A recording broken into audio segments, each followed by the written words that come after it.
Jeffy and his family were living in the same neighborhood as they always had. His adoptive father, Mario, has told Jeffy that it was time for dinner.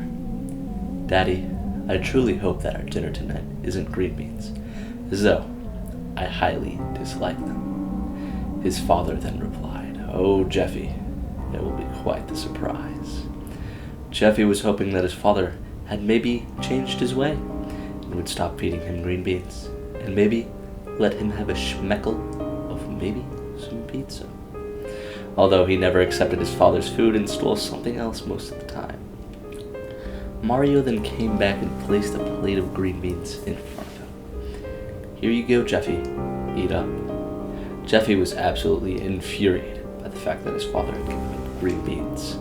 It made his blood boil, and he was incredibly unhappy with his father. "Daddy, you know I don't like green beans, so why didn't you give them to me once more?" Jeffy pleaded with his father. "Jeffy, you will eat your green beans, or else." Jeffy was even more mad than before. He flipped over the plate and bobbled out of the kitchen. His father was yelling at him, but he ignored as he went to sit on the couch next to Junior. Of course, his father did not follow him due to plot convenience. "Hey, Jeffy," Junior greeted Jeffy as he sat down. "Oh, hey, Junior," Jeffy replied in a sad manner. "Oh, is there something wrong, Jeffy?" Junior asked. "Oh, it's nothing. Just my father trying to force me to eat some green beans again." "I hate green beans," he told Junior. "I am truly, oh, so truly sorry that happened, Jeffy. From the bottom of my heart, I cannot apologize enough. But I know something that could maybe improve your not-so-ideal day." Jeffy looked up at Junior with intrigue. "Me and my friends Joseph and Cody are going to a really awesome playground with a cool dinosaur on it. Do you want to come?" he asked Jeffy. "Well, spank-a-doodle-waddle-doddle, I do," Jeffy exclaims in pure excitement. "Well, then let's get..." Junior then stopped to remember something. "Oh yeah, I gotta go get my bucket of white paint, since we're gonna vandalize the playground." "Haha, hilarious," Junior explains to Jeffy. "Okay, sounds fun, Junior." Junior then waddles off to get the paint, and then they leave to the park. On their way to the park, they meet up with Junior's friends, Joseph and Cody. "Hey, Junior, did you bring the paint?" Cody asks. "Oh, you bet I did. Oh, I also brought Jeffy if you guys don't mind." Joseph begins. "Oh, come on. Did you really have to bring that idiot along?" Jeffy then looks down sadly. "Come on, Joseph. You're as much as an idiot as him." "Of course it's fine, Junior," Cody explains. "Alright, then let's vandalize the place." Junior then proceeds to the playground.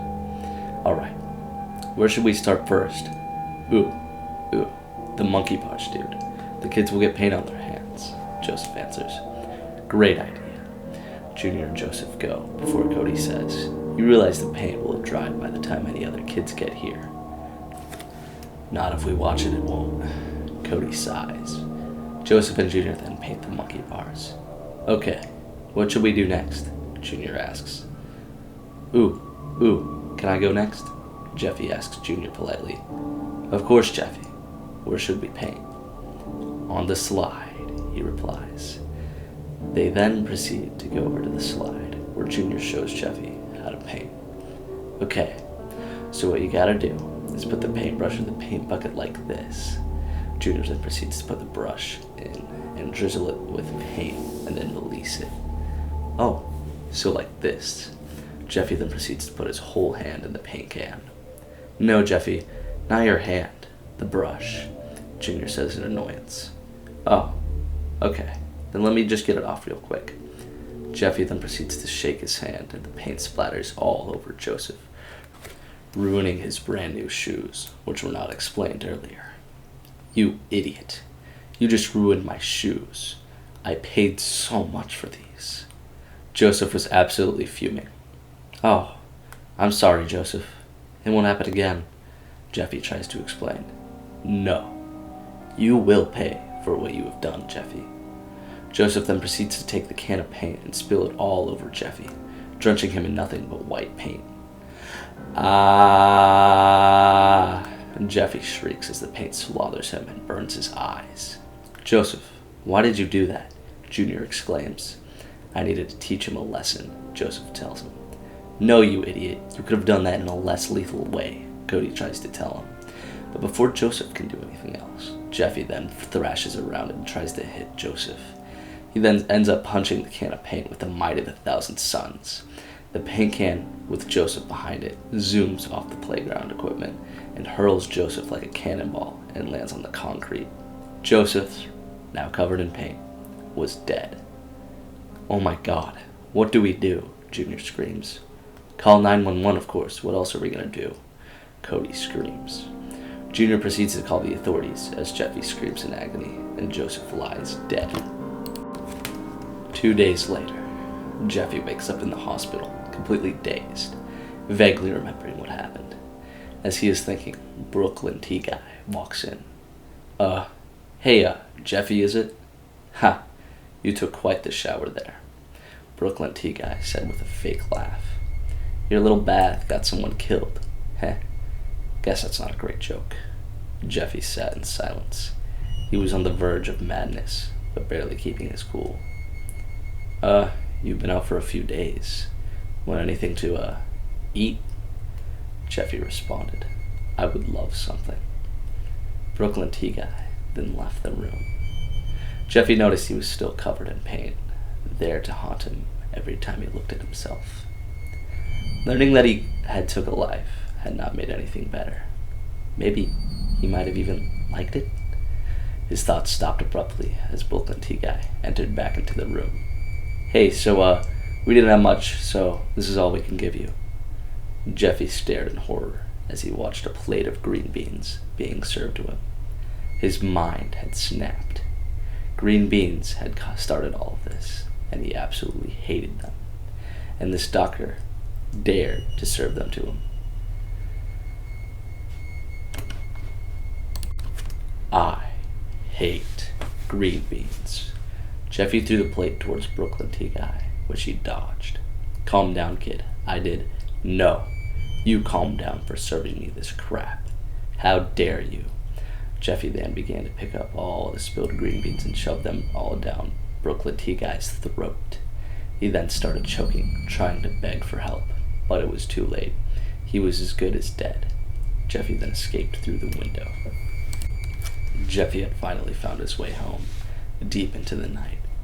He tried opening the door, but the doorknob wouldn't budge. He then began banging on the door to hope to catch someone's attention. After about a minute, his adoptive mother, Rosalina, opened the door. Jeffy, what are you doing here?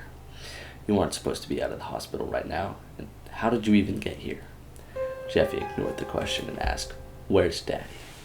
Rosalina was annoyed that she was being ignored and started, "Jeffy, please tell me how you got here." Jeffy then shoved her out of the way and walked towards the kitchen. Rosalina started shouting for him to come back, but no response.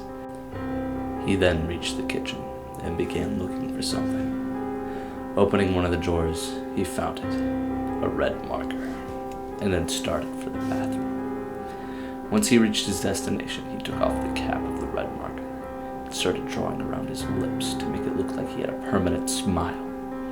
Rosalina walks in and begins, "Jeffy, why are you doing this? This isn't like you." Jeffy once again ignored her and asked, "Mommy, do I look pretty?"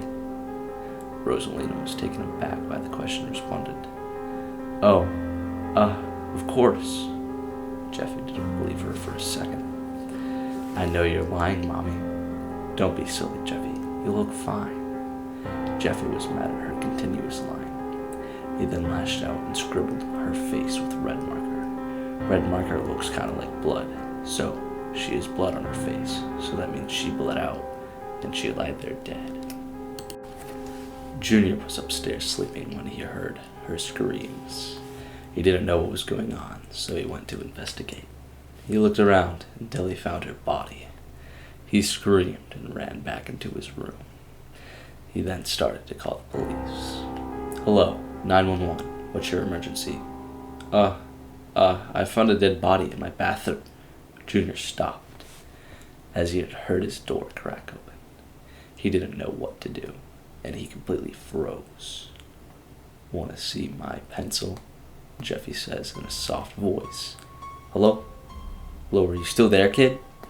The 911 operator repeats. Jeffy then takes his pencil and does some voodoo magic and shoots some spell at Junior, making him vanish into thin air. Jeffy then makes his way to his father's room. Mario then makes up to the door opening. "Hey, who's there?" he asks. "Hey, Daddy. Want to see my pencil?" Jeffy says once again. "Jeffy, why aren't you at the hospital? And what are you doing here so late?" Mario asks. "It's too late, Daddy. Your time is up." Jeffy then swings at his father, but Mario avoids the attack. "Jeffy, what are you doing?" Mario screams at him. "I just want to show you my pencil, Daddy." Jeffy then barricades the door to make sure his father can't get out. Jeffy then swings at Mario again and actually hits him. But unfortunately for Jeffy, Mario had a super mushroom and could take the hit. "That's it, Jeffy. I've had enough," Mario screams, then jumps on Jeffy's head and busts through the window and escapes. Jeffy screams like a banshee, trying to look for his father, but he had disappeared into the night.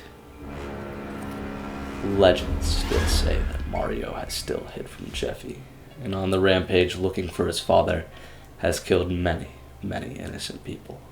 So if you ever hear, "Want to see my pencil?" before you go to bed, it's already too late. Okay, thanks for watching, but this is an ending disclaimer. I'm not a fan of SML or Jeff the Killer. I just made this for fun. I just thought it'd be funny to make. It's ironic. Don't take it seriously. If you think that this is cringy, that's the point. But yes, thank you for watching. Goodbye.